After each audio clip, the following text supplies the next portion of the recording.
Hello focus, आज जिस opportunity के बारे में हम लोग आपस में बात करने वाले हैं, ये अपॉर्चुनिटी आपके इनोवेशन फॉर डिफेंस एक्सीलेंस में निकाली गई है, जिसको आप सभी लोग आईडीईएक्स के नाम से जरूर जानते होंगे।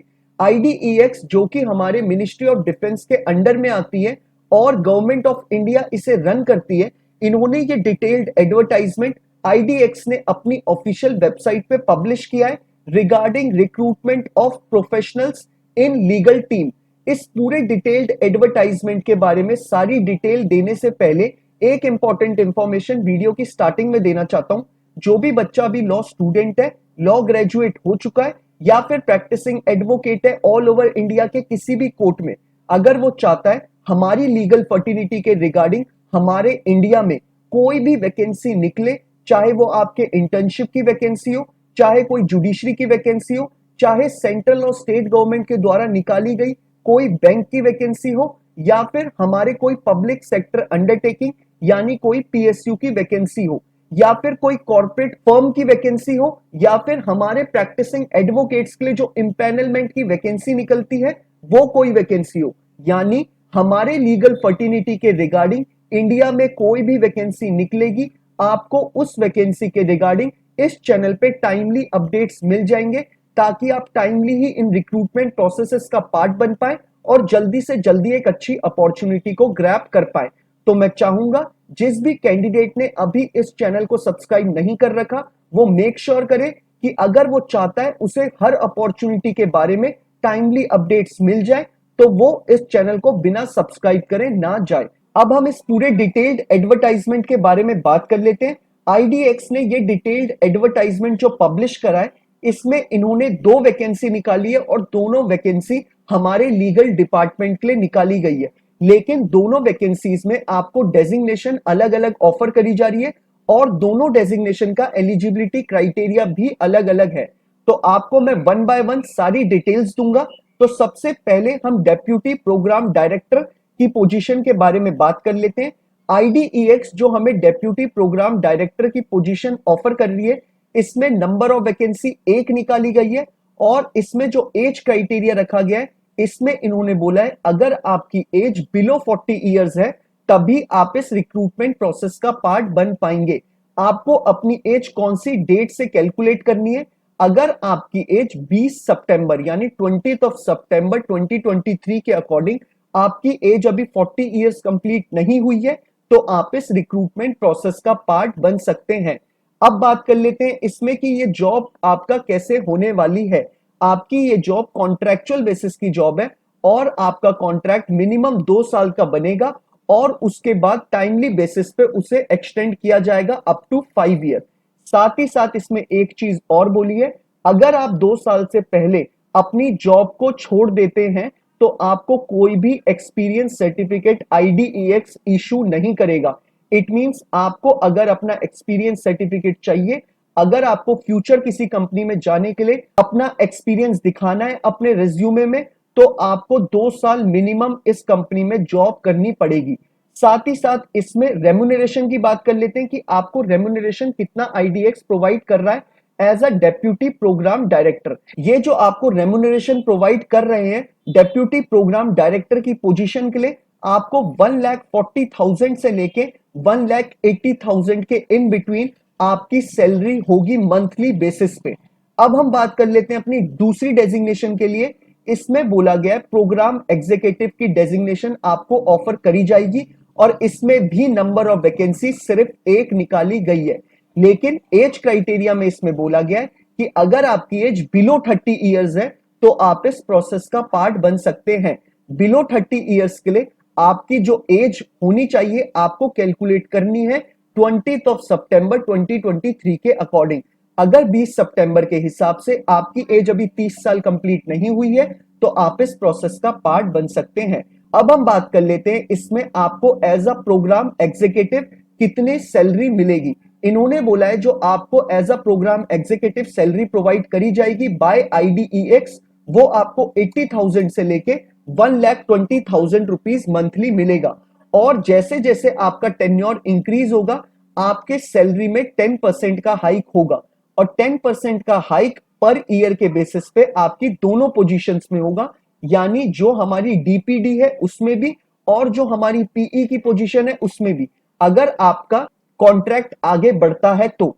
अब हम बात कर लेते हैं दोनों पोजीशन की एजुकेशनल क्वालिफिकेशन के रिगार्डिंग कि इसमें आपको क्या क्या चाहिए तभी आप इस प्रोसेस का पार्ट बन पाएंगे। इन्होंने बोला है डीपीडी पोजीशन के लिए आपके पास मिनिमम 8 साल का एक्सपीरियंस होना चाहिए।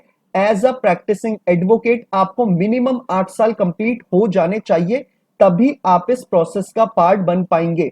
और अगर किसी बच्चे ने एलएलएम कंप्लीट कर रखी है तो उसको 6 साल ही चाहिए सिर्फ एक्सपीरियंस के। मतलब अगर किसी कैंडिडेट ने एलएलएम की डिग्री ले रखी है तो अगर उसके पास एज अ प्रैक्टिसिंग एडवोकेट 6 साल का एक्सपीरियंस हो चुका है तो वो इस प्रोसेस का पार्ट बन सकता है। और एलएलबी जिसने सिर्फ एलएलबी करी है उसे 8 साल का एक्सपीरियंस अपना शो करना पड़ेगा एज अ प्रैक्टिसिंग एडवोकेट। अब बात कर लेते हैं हम अपनी दूसरी पोजीशन के बारे में जो कि हमारी पीई की पोजीशन है। इसमें जो हमसे एक्सपीरियंस मांगा गया है, इसमें बोला है आपके पास एलएलबी की डिग्री और मिनिमम 4 साल का आपको एज अ प्रैक्टिसिंग एडवोकेट आपको प्रैक्टिस करते हुए टाइम हो जाना चाहिए, तभी आप इस प्रोसेस का और इस पोजीशन के लिए अप्लाई कर सकते हैं। और अगर किसी कैंडिडेट ने एलएलएम की डिग्री ले रखी है तो उसको सिर्फ 2 साल का एक्सपीरियंस चाहिए। मतलब एलएलएम की डिग्री जिसके पास है और साथ ही साथ एज अ प्रैक्टिसिंग एडवोकेट उसको 2 साल कंप्लीट हो चुके हैं तो वो इस प्रोसेस का पार्ट बन सकता है।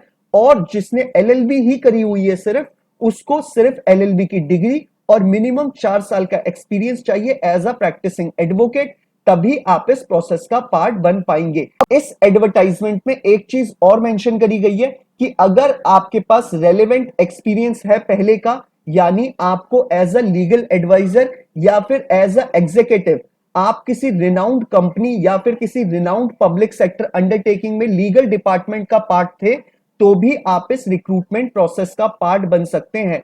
साथ ही साथ इन्होंने एक चीज और बोली है कि आपके पास एक्सपीरियंस होना चाहिए लीगल डॉक्यूमेंटेशन करने का, साथ ही साथ आपको फाइलिंग करनी आनी चाहिए, आपको कोर्ट रूम में रिप्रेजेंट करना आना चाहिए, साथ ही साथ कॉन्ट्रैक्ट मैनेजमेंट के बारे में आपको नॉलेज होनी चाहिए, लीगल इंटरप्रिटेशन करना आना चाहिए, आर्बिट्रेशन की नॉलेज होनी चाहिए। ये सारी चीजें इन्होंने एक्सपीरियंस में आपसे डिमांड करी है। अब हम बात कर लेते हैं इसमें दूसरी चीजों के बारे में। अब हम बात कर लेते हैं कि आपको ये फॉर्म कौन सी डेट से पहले फिलअप कर लेना है। आपको ये फॉर्म बिफोर 2 अक्टूबर 2023 से पहले आपको ये फॉर्म फिलअप कर लेना है, तभी आप इस प्रोसेस का पार्ट बन पाएंगे। काफी स्टूडेंट्स मुझसे बोलेंगे कि सर एडवर्टाइजमेंट में हमने देखा है कि जो इसमें लास्ट डेट रखी गई है वो 20 सितंबर रखी गई है। नहीं, जो इसकी ऑफिशियल वेबसाइट में जो इन्होंने डेट मेंशन करी है वो आपका 2 अक्टूबर रखी गई है। मतलब बिफोर 2 अक्टूबर आपको ये फॉर्म फिलअप कर देना है, तभी आप इस प्रोसेस का पार्ट बन पाएंगे। अब बात कर लेते हैं सिलेक्शन प्रोसेस के ऊपर। आपका कोई भी एग्जाम कंडक्ट नहीं कराया जाएगा। जब आप अपनी एप्लीकेशन फिल कर देंगे उसके बाद ये लोग यानी IDEX आपकी एप्लीकेशंस में से शॉर्टलिस्ट करेगी कैंडिडेट्स को और फिर उन्हें इंटीमेट करेगी ईमेल के द्वारा। उनको डेट टाइम और वेन्यू बताया जाएगा फॉर इंटरव्यू। यानी आपका कोई भी एग्जाम नहीं है, सिर्फ आपको डायरेक्टली इंटरव्यू के लिए बुलाया जाएगा। अब बात कर लेते हैं कि आपको ये फॉर्म फिलअप कैसे करना है। आपको अपने फॉर्म को ऑनलाइन फिलअप करना है। नीचे डिस्क्रिप्शन बॉक्स में जो आपको पहला लिंक अवेलेबल है वो इस एडवर्टाइजमेंट का है। आप चाहे तो इसे डाउनलोड कर सकते हैं या फिर आप स्क्रॉल डाउन करके इस एडवर्टाइजमेंट को वहीं पढ़ सकते हैं। सेकेंड लिंक जो अवेलेबल है वो आपको डायरेक्टली IDEX की ऑफिशियल वेबसाइट पे लेके जाएगा, जहां पे आप अपनी फॉर्म को फिलअप कर सकते हैं।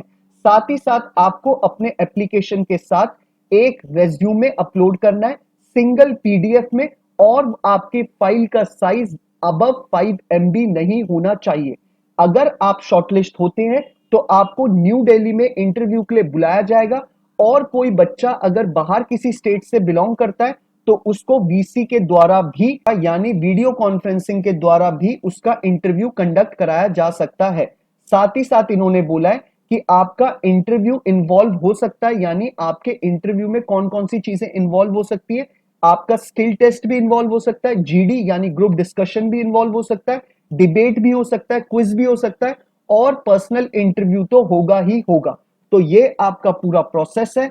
अगर आपको लगता है कि आपको ये फॉर्म फिलअप करना चाहिए तो आप ये फॉर्म जरूर फिलअप करिएगा।